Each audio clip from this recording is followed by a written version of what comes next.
Hello and welcome to another episode. I am Brian, the Unskilled Commander, and this is match 2 of Soldiers, Goblins, Fairies, and Dogs and Cats. The mashup of my token generating decks, although Soldiers really isn't a token generating deck, but it's supposed to be a fast drop of a bunch of creatures, so it kind of matches up with the other three. I wanted to see how well they all pitted against each other in terms of how fast they could, make their tokens and overrun. Last game, we saw that Rin and Siri won not on a technicality, but won just simply because they stalled out in the beginning and got left alone and were able to make a couple good plays at the end. Not really the way you want to win, but a win's a win. And for the most part, each deck did relatively decent. They did what they were supposed to do, and they had a little bit of interaction, not a much. So we'll see what happens this time around. I rolled the dice. Soldiers are going first, so let's jump into the game. Draw for turn. I will play a Terramorphic Expanse, fracking it into an island and pass turn. Draw for turn over here. Play a mountain for turn, and that's all we can really do, so we'll pass. Draw for a Layla. Play a plains for turn. We do have a 1-drop, but it's an artifact, and again, you really want to try and get a Layla out before you start putting any artifacts on the field, unless you absolutely need to, for some sort of like mana ramp or whatever. So we're fine for right now. We'll pass. Draw over here. We will play a Blighted Woodland and pass turn. Turn 2, Riveting Stuff. Untap, upkeep, draw for turn. Idyllic Beachfront comes in tapped. We will go ahead and pass. Draw for Goblins. Play a Mountain for turn. Still nothing we can play just yet, so we will pass turn. Untap, upkeep, draw over here. Play an Island for turn. And go ahead and pass turn. Untap, upkeep, draw. Keep the game moving. We're going to go Citadel Gate. Comes in tapped, and it taps for white, but you can declare another color, and it will tap for that color. I will go ahead and say that this taps for white or green. That's all we can do, so we'll pass. Untap, upkeep, draw over here. I will play a Port Town. Comes in tapped unless you can reveal an island or plains. I don't have any in my hand. However, we will tap 2 and play Raise the Alarm. Create 2 1/1 white soldier creature tokens. That's all we can do. We'll pass. Untap, upkeep, draw. I'll play a Reliquary Tower. Always good to have. And we will tap 3. Well, I suppose we should. I was going to play a Commander Sphere, but we really should get Krenko out early as possible so that he can start attacking on next turn. We will pass turn. Untap, upkeep, draw. I will play Secluded Glen. I'm not going to bother. You can reveal a fairy so that it comes in untapped, but I'm not going to bother with that. We'll tap 2, play an Arcane Signet. Well, no, we won't. Because like I said, we want to keep them in. We have one more land in hand. We will have enough colors to cast on proper turn 4. Probably fine that way. We'll pass turn. Untap, upkeep, draw for turn. Carpulsian Forest taps for colorless, but you can tap it for a red or a green, but it deals 1 damage to you. I will tap for the colorless and then 2 others to play Commander Sphere. Pass turn. Untap, upkeep, draw for turn. Tap 2 for a top vessel, and then tap a white and 1 other to play Lost Leonin, a 2/1 soldier infect. So remember, infect doesn't deal actual damage when it hits a player, it just gives them poison counters, and if it hits a creature, it gives them -1/-1 counters. But we do have 2 soldiers that are good to go.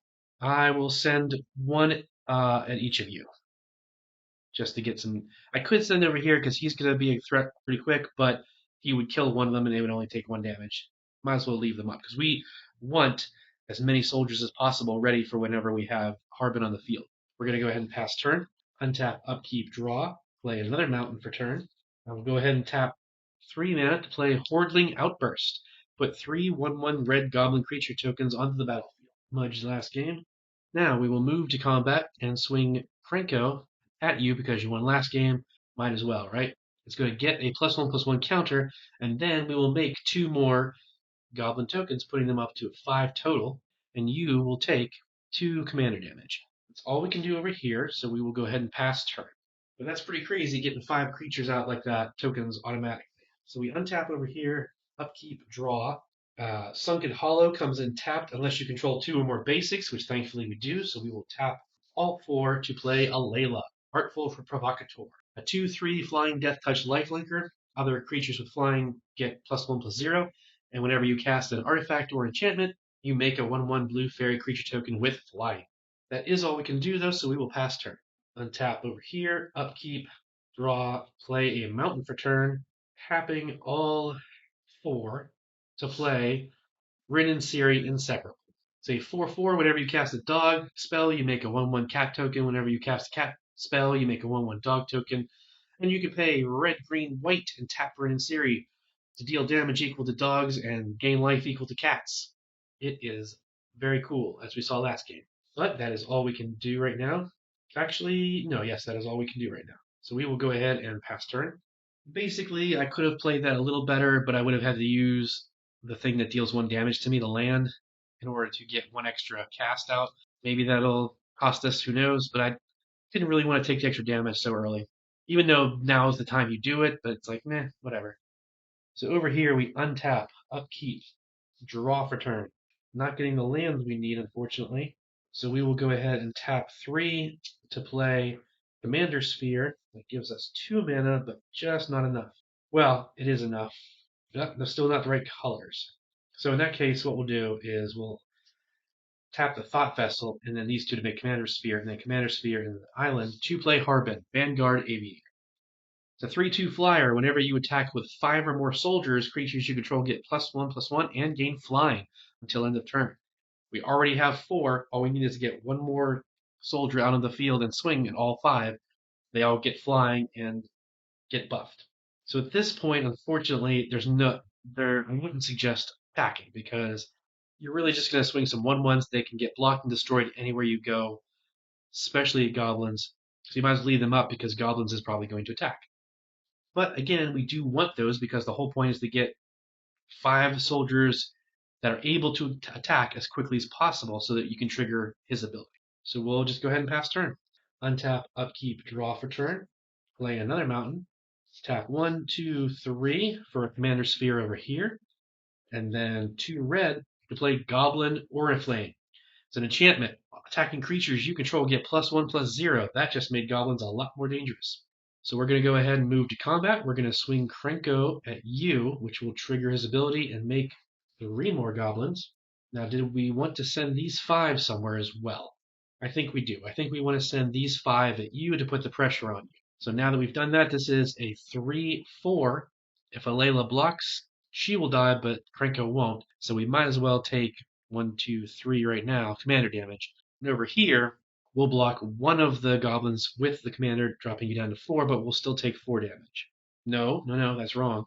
This gets another buff, so this would be 4 total. And actually, if we did that, Harbin would die, so we're not going to block that, which means, let's put this 4 back, that means it's literally 10 damage.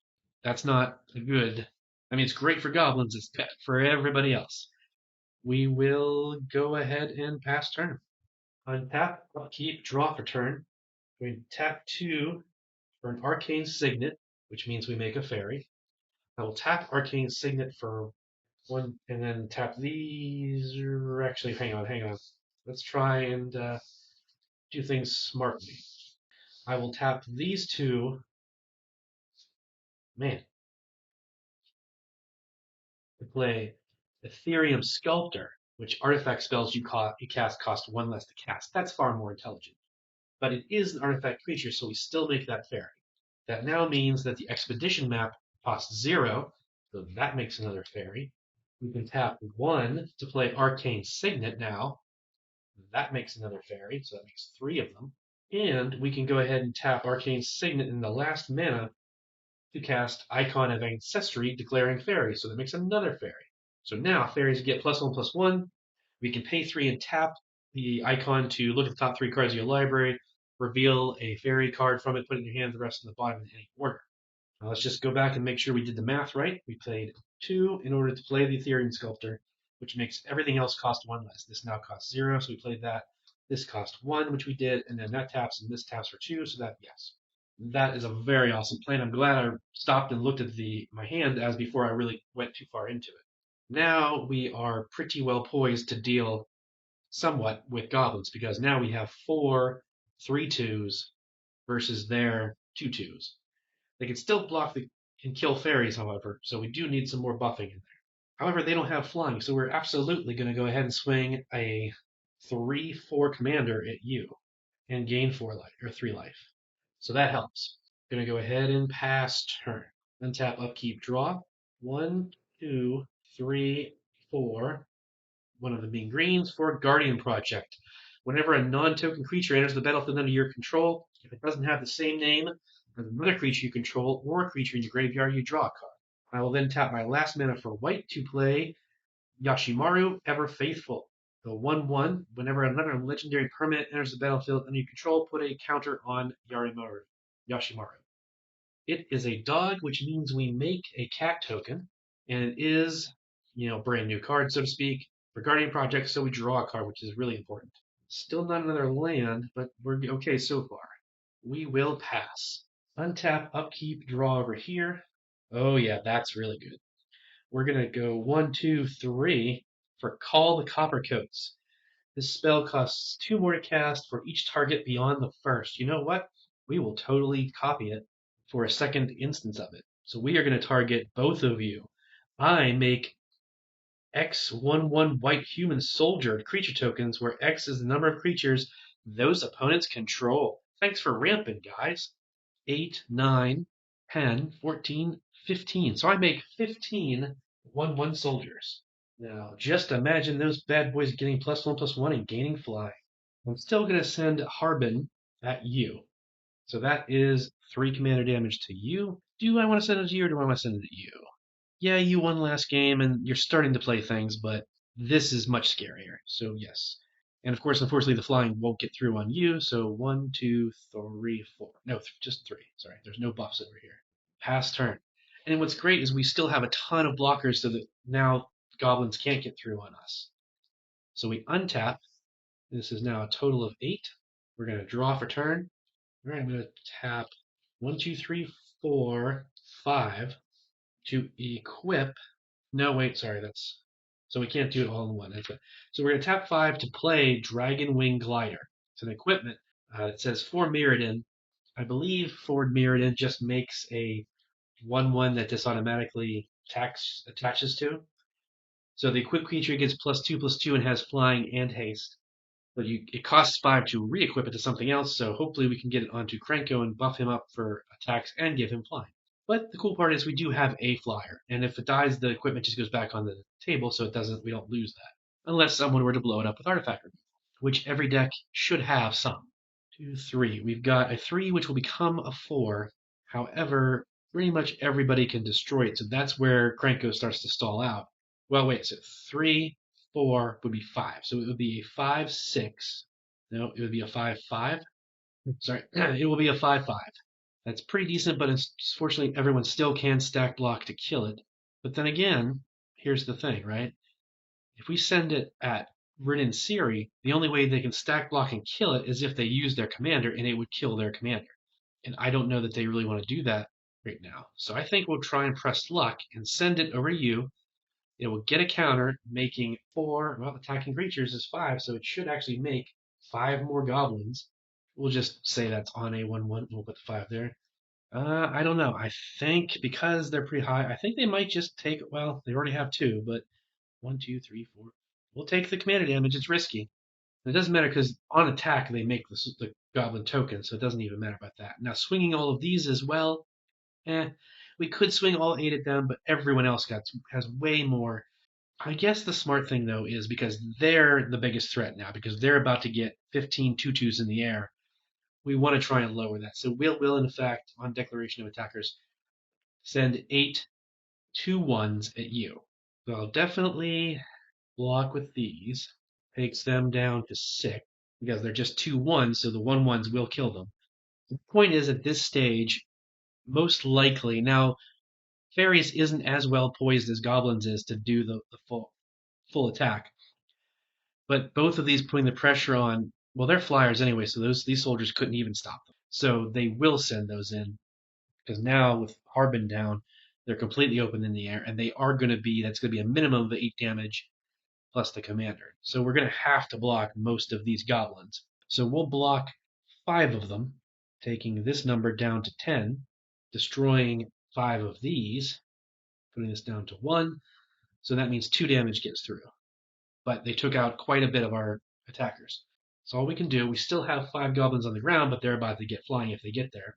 And we do have this little flyer technically. So that's all we can do. We'll pass turn. Untap, upkeep, draw for turn. Ooh, yeah, that's Not looking great for the old soldiers, but we're going to go ahead and. Oh, they're more. They're even more than I realized. We're going to tap 2 for favorable winds. Creatures you control with flying get +1/+1. So now all fairies are getting +3/+2. Oh, and they're going to get better. Because we're going to tap this 3 to play another enchantment, Inspiring Leader.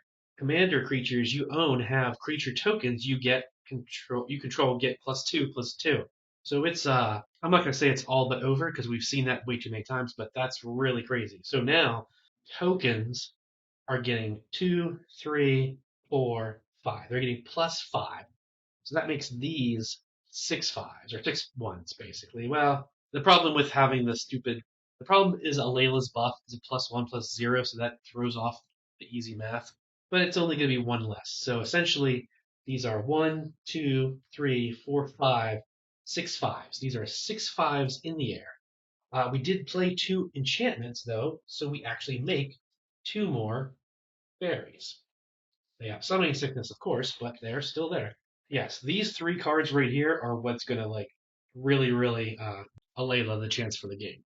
We've got 24 damage in the air, but they're still gonna have a lot more than that. 20. Well, wait a second. 24 damage, 26, 25, 26, 27, 28. That is, oh my gosh. I feel so bad for soldiers. That was just phenomenal getting that. They were going to have just a massive strike back. It's so unfair, but I mean, you can't. I mean, they're going to have at least everything's going to get flying, so that would be 20, 23, 26, 27, minimum of 27 damage coming back this direction or any direction, split up. I think you have to do it. I think we have to send all of them at you for exact damage.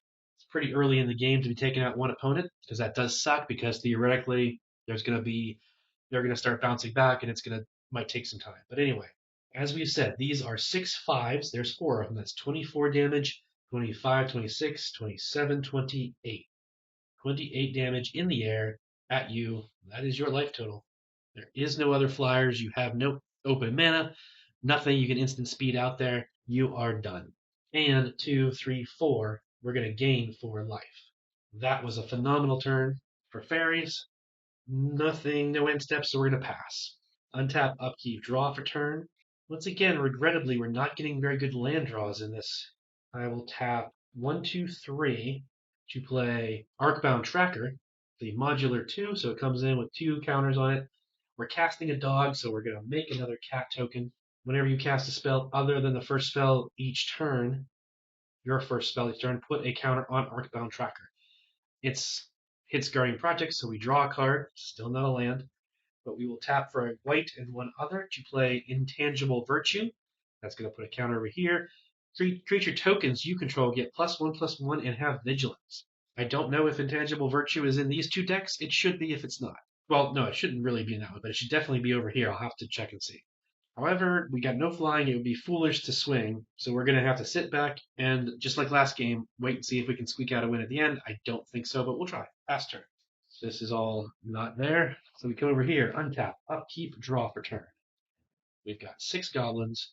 We're going to play another mountain. Go ahead and tap 4 to play Solemn Simulacrum. The 2/2, when it enters the battlefield, you may search for a basic land card, put on the battlefield tapped. Boom, we will do so. And when it dies, you may draw a card. We will then tap 2 to play Mob Justice. Wait a second, we should probably hold on. See if we can get another round with Krenko before we go doing that, because we want to maximize that. That was foolish because we showed it, so now everyone knows what we're going to do. But it doesn't matter. We're going to move to combat. You've got some crazy big things. You've got 3, 4. You've got enough to stack blocks. It doesn't really matter. We're going to swing at you. It's going to go up 4, 5, 6. Yeah, we could have tried to move that, but then we wouldn't have had enough mana to do things anyway. Well, would we have? Once again, see, I think we're too far in. And I know I'm very hit or miss on what I roll back and what I don't. But the point is, we've already got to declare attacker's step. You can't roll back and replay cards at this point. So yeah, what I should have done is I should have used the mana to equip Dragonwing Glider, made it flying, swung over there so I could keep him, and make even more tokens. and still have 2 mana left to activate the Mob Justice and just not play the solo. But I did it, so I screwed up. That was on me. Obviously, it's on me, but the point is, you kind of got to own up to your mistakes when you're playing these games. So 4, 5, 6. We're going to make another 6 goblins, and we're swinging at you. It's a 6, 5, or a 6 something. 6, 6, because that, yeah. So it's a 6, 6. You can block it with one of these and kill it. But you lose your thing as well. So now that costs 2 more to cast. Then we move to our second main phase where now we tap this and deal for each creature you control. So there's still a creature under there. So that's 12, 13, 14. You're going to take 14 damage. We do have the flyer that we can try and block with. And that's all we can do. We're going to pass turn. Untap. This becomes 5. We'll move this over. Draw for turn. I'm going to tap an island. Oops. And then affinity for artifacts. 1, 2, 3, 4. To play Thoughtcast. Draw 2 cards. 1 and 2. Good, we got a land, so we play a land for turn. Place the one we just used. Yeah, that seems like a pretty solid play. We're going to tap 4, 2 blue and 2 others, and play Sower of Temptation. A flying 2/2 fairy. When Sower of Temptation enters the battlefield, gain control of target creature for as long as Sower remains on the battlefield. I could grab Rin and Siri, but I really think I want to grab this because it's a flying token. Wait, do I still? Yeah, the way it works is I gain control of the creature. The equipment comes with it, but they still control the equipment, if that matters. But it doesn't say anything in the wording of the equipment that would matter. An equipped creature has flying and haste, which means it can attack on my turn. And because it's flying, it's going to get a buff, and it's a token, it's going to get these buffs. So that gives me more flying attackers to do more damage, which is why I took it as opposed to taking Rin and Siri. Could be a bad move, but so I'm going to now move to combat. What do we have on board then? This is going to basically be the same. Now this doesn't get the fairy buff. Nope, says flying, so it still gets it. So essentially I have 6 6/5s, or 6 6/4s, or whatever it is. More than that because this creature gets +2/+2 off the equipment. Okay, so I'm going to move to combat and swing these at you. That should be 36 damage, and a Layla at you, which would be 2, 3, 4.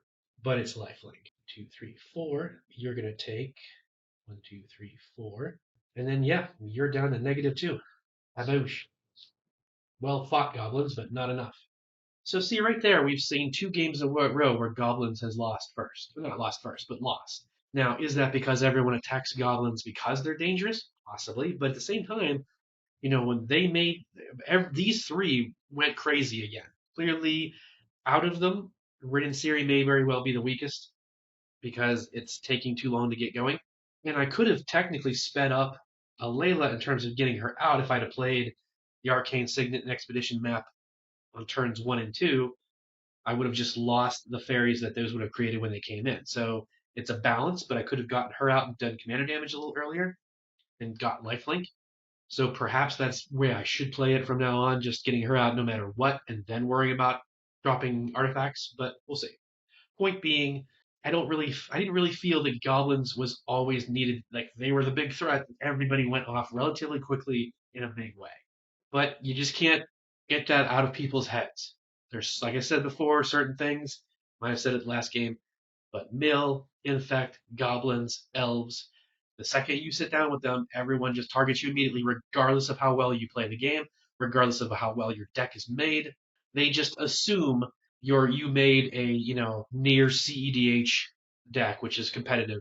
They just assume you've made a virtual competitive commander deck out of that because that's what those decks can be. And it's like, well, and even Infect can't be competitive because even with the new cards from March of the Machines, Infect and Poison still isn't quite viable in a 4-player game. One-on-one, it is absolutely something to be feared, but in a 4-player game, it's too hard to get Infect on everybody fast enough and proliferate them enough to kill them. But nobody wants to hear that. They just attack. It's beaten into everybody's minds, and it's kind of unfortunate. Just because, again, I don't make competitive level stuff, so yes, the Goblin deck is pretty solid just off of what I had, with a couple additions of a few Goblins. I tried to upgrade my Infect deck as much as I could, but it's still, people think you have the money to spend on the craziest, most powerful cards imaginable, and they're in every single deck, and you have dual lands and all this crap that makes it's like, no, man, I only got a little bit of money to spend on these things.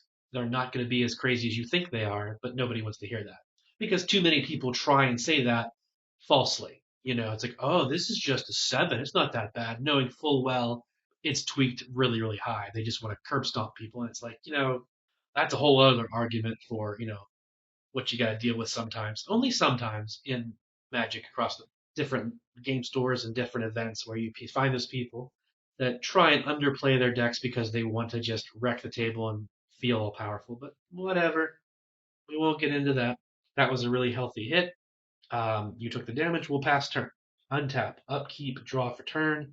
It's plains. We will play it. Okay, now I do have some fog spells again, so that could be the factor in this winning.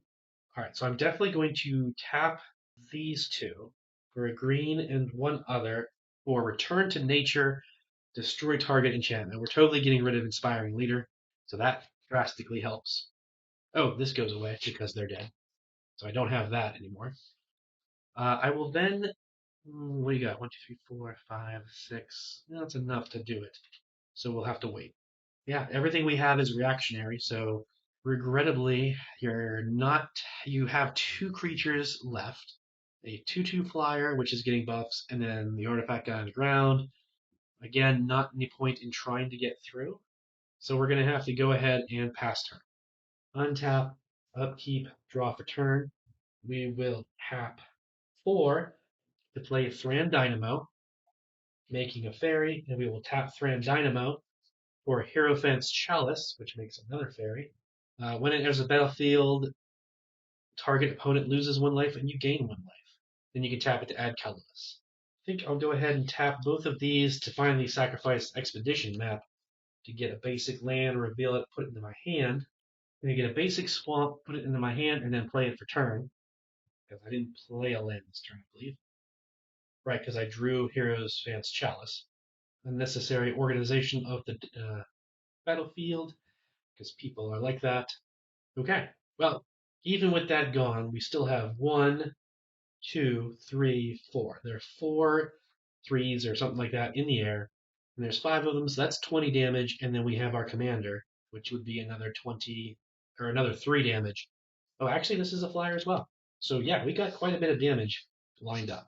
So now, but we do see that they have quite a bit of open mana and a bunch of cards in hand. So it would be foolish to send everything.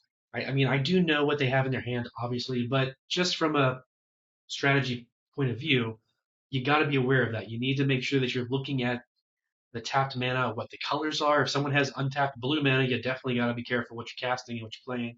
And even with green and white, we've already seen that the green has all of the fog spells. White has a lot of exile spells, which is what's going to happen. But so we're obviously aware of that. So we're just going to send the 5 of these for 20 damage in the air at you. In response to attackers being declared, we're absolutely going to tap a white and Swords to Plowshares a land. So now that costs 2 more to cast, and they lose part of that buff, which means now they are 1, 2, 3s. They're just 3s, so that's only 15 damage in the air. Still a hefty chunk. So we will take it. So we are down to 12 damage.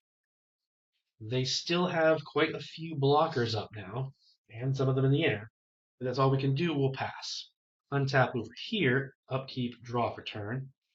We'll play another plains that we just drew. 1, 2, 3, 4, one of which being green. Tracking Blighted Woodland and getting 2 basic land cards on the battlefield tapped. We're getting 2 force on the battlefield tapped. They are still getting the buff, so they are 3 3s. There's 2 of them that's 6 damage, and then the Sower of Temptation would be a 4 in the air, and then the Ethereum Sculptor really wouldn't be.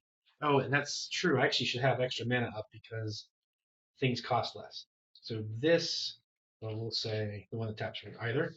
So that was 1 less to cast Thran Dynamo, and then we've tapped Thran Dynamo and just have 1 floating to cast the Hierophant's Chalice. So that's fine. But anyway, the point is Sculptor is not going to ever attack unless absolutely necessary. So we're only worried about these, although this could block, but it's not getting any kind of buff. So it's just a 1/2. We wouldn't block with it either. So we only have to worry about these ones. It's a 4/4 and 2/3/3s. Still more than enough to destroy our commander and anything we throw at it. So we really don't want to bother with that. Nope, can't do that. Okay. So we're going to pass turn. It's really just the waiting game with Rin and Siri again. Untap over here, upkeep, draw for turn. Let's see, do we have enough for that? Well, with Thran Dynamo out, we absolutely do. So we're going to tap 2 black, Thran Dynamo, that's 3, and then Hierophant's Chalice for 4, and Arcane Signet for 5. We'll tap all the mana rocks. To play Kindred Dominance, choosing Fairies. Destroy all creatures that aren't of the chosen type. That will destroy our Ethereum Sculptor, unfortunately, but more importantly, it destroys all of your crap. Putting Rin and Siri back into... Nope, that won't... Yes, okay, so that's not going to help that. Putting Rin and Siri back into the command zone. These get destroyed, and that gets destroyed. All right, now they are wide open for the attack, which actually makes this 7. Take these over here. So they still have 2 mana up, so we probably should be semi-worried, but they have nothing to crack back with, so we don't really need to concern ourselves. So we swing the board. In response, of course, they tap for a green and 1 other to play Lull, prevent all combat damage that would be dealt this turn. Fairies are like, I knew you had something else. And they're like, me. Nothing we can do. We are defenseless, and they do have red, so they could have things with haste, but we will pass turn. Untap, upkeep, draw for turn. We'll play another mountain. That's probably helpful. These, this one is a 0. So these 4, and then 2 more to recast Rin and Siri. That does trigger Guardian Project, so we'll draw a card. And we have 3 mana left. We cannot activate Rin and Siri's ability because it's a tap ability and it doesn't have haste. So we're going to go ahead and pass turn. Now over here, they untap, upkeep, draw for turn, play the planes we just drew, do 1 of each color and 1 more, and then, well, actually, let's do it this way.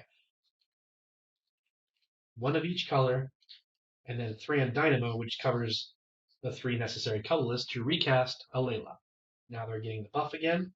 Yeah, you've been doing stuff. We're going to do stuff. How about this? We're going to tap a white and 1 other. Valorous Stance. We're going to destroy target creature with toughness 4 or greater. Recast it now, pal, because it's 4 more to cast. It costs 8 total. Doesn't matter that our guys were flying. We just wanted that gone. So now we will swing in again. In response, we're going to tap a white and 1 other to Immolating Glare, the Sour of Temptation. Destroy target attacking creature.